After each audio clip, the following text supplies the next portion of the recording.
the next front in the Ukraine war isn't inside Russia, but inside Belarus. For more than 4 years, Belarusian leader Alexander Lukashenko has walked a dangerous line.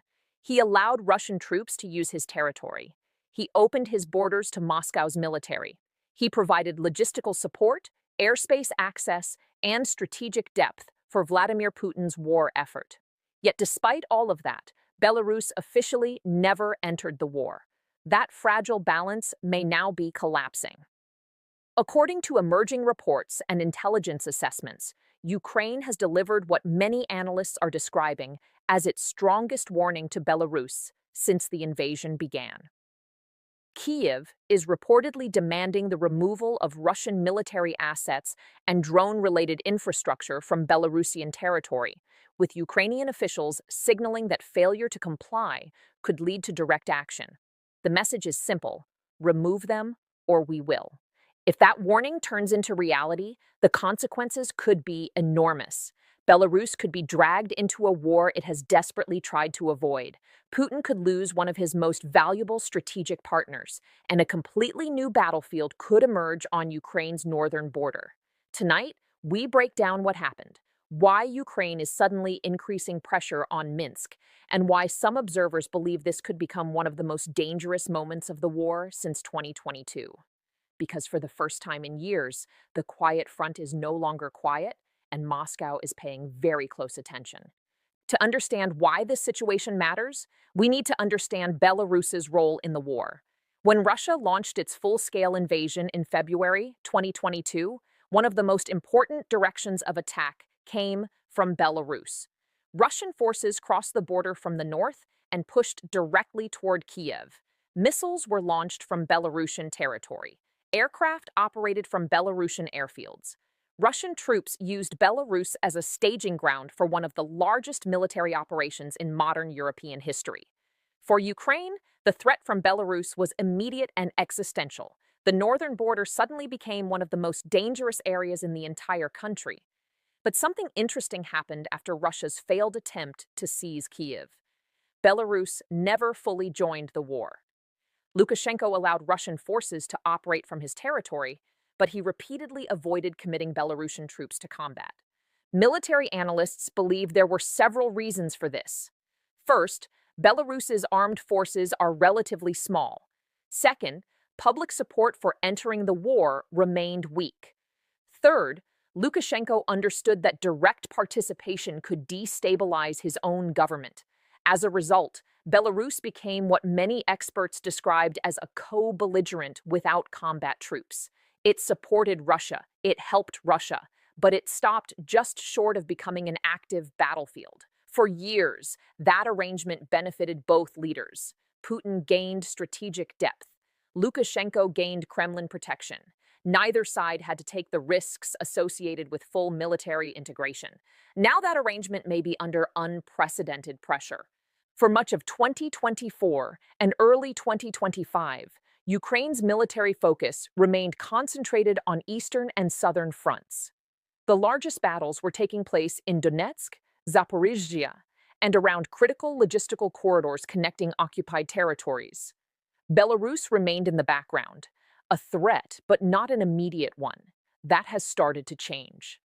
Over the last several months, Ukrainian intelligence services have increasingly raised concerns about Russian military activity inside Belarus. Particular attention has reportedly been directed toward drone operations, electronic warfare systems, communication facilities, and infrastructure that could support long-range attacks against Ukraine. Modern warfare is no longer just about tanks and infantry. It is about networks, signals, communications, and data. A drone launched hundreds of kilometers away may rely on relay systems, electronic support stations, navigation assistance, or intelligence networks spread across multiple territories. Destroying those networks can be just as important as destroying the drones themselves, and that appears to be exactly how Ukrainian planners are viewing the situation. If Russian military assets inside Belarus are helping sustain attacks against Ukrainian territory, Kyiv may increasingly see those assets as legitimate military targets. That is a significant shift, because once military infrastructure becomes a target, geography becomes far less important. The border provides less protection than it once did. Reports suggest that Ukraine's warning is directed not only at Moscow, but also at Minsk. The logic is straightforward. Ukraine does not want a wider war with Belarus. But Ukraine also cannot ignore military threats simply because they happen to be located across the border. This places Lukashenko in a difficult position. If he complies with Ukrainian demands, he risks angering Putin. If he refuses, he risks making Belarusian territory a potential target. Neither option is attractive, and that is precisely why this moment is attracting so much attention among military analysts. For years, Lukashenko's strategy was based on balancing pressure from different directions. He wanted Russian support without complete dependence. He wanted security without direct involvement. He wanted influence without responsibility. But wars have a tendency to destroy carefully balanced strategies. The longer the conflict continues, the harder neutrality becomes. Every military facility, every airfield, every radar station, and every drone-related installation eventually becomes part of a much larger equation. And that equation is now forcing difficult decisions in Minsk. For Putin, Belarus is far more than a neighboring ally. It is one of the most strategically valuable territories available to Russia. Belarus creates pressure on Ukraine's northern defenses. It forces Kyiv to allocate troops to guard a long border. It provides operational depth. It complicates Ukrainian planning. Even if Russian forces never launch another major offensive from Belarus, the mere possibility forces Ukraine to remain cautious. That alone has military value. Now imagine that advantage beginning to disappear. Imagine Belarus becoming less willing to host Russian military infrastructure. Imagine increased international scrutiny. Imagine growing domestic concerns inside Belarus itself. Suddenly, Moscow's position becomes more complicated because Russia's military already faces enormous demands across multiple fronts. Losing strategic flexibility is the last thing the Kremlin wants, and that is why any sign of tension between Minsk and Moscow immediately attracts attention. For years, Alexander Lukashenko managed to maintain a delicate balancing act. On one side stood Vladimir Putin, the powerful ally who helped keep his government politically and economically secure. On the other side stood the realities inside Belarus itself. Many Belarusians never wanted their country dragged into a full-scale war. Despite close ties with Moscow, public enthusiasm for direct military involvement remained limited. That is why, throughout most of the conflict, he chose a middle path. He allowed Russian troops to use Belarusian territory. He permitted military exercises. He hosted Russian equipment. He deepened military cooperation with Moscow, yet he stopped short of officially entering the war. Now, the issue facing Belarus today is no longer simply whether it participates in the war. The issue is whether infrastructure located inside Belarus is actively contributing to military operations against Ukraine. And if Kyiv believes the answer is yes, the entire calculation changes. The war of 2022 looked very different from the war of today. During the early stages of the invasion, Ukraine focused primarily on survival. Today, the battlefield is far more complex. Ukraine has spent years adapting its military doctrine. Its forces now conduct long-range strikes, precision attacks, intelligence-driven operations, and coordinated campaigns aimed at disrupting Russian logistics far behind the front lines. The philosophy is simple. Why fight only the soldiers at the front if you can target the systems that support them? Military depots, command centers, rail hubs, airfields, communication networks, electronic warfare facilities, and drone support infrastructure all influence events hundreds of kilometers away from the actual battlefield.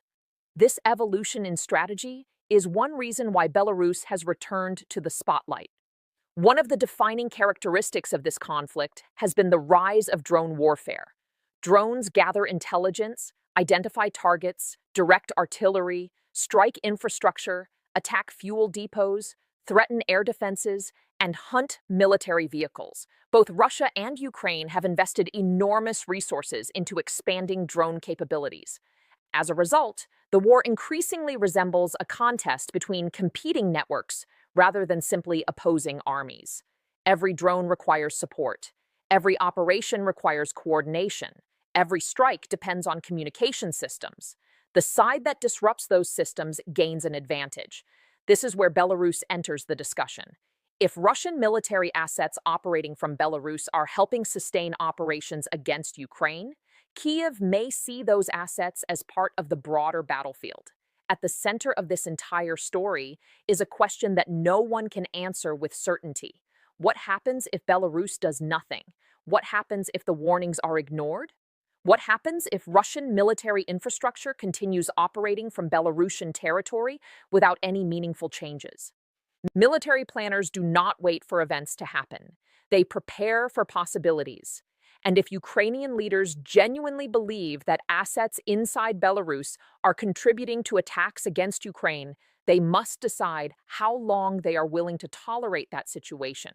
This does not automatically mean military action. There are many steps between diplomacy and direct strikes.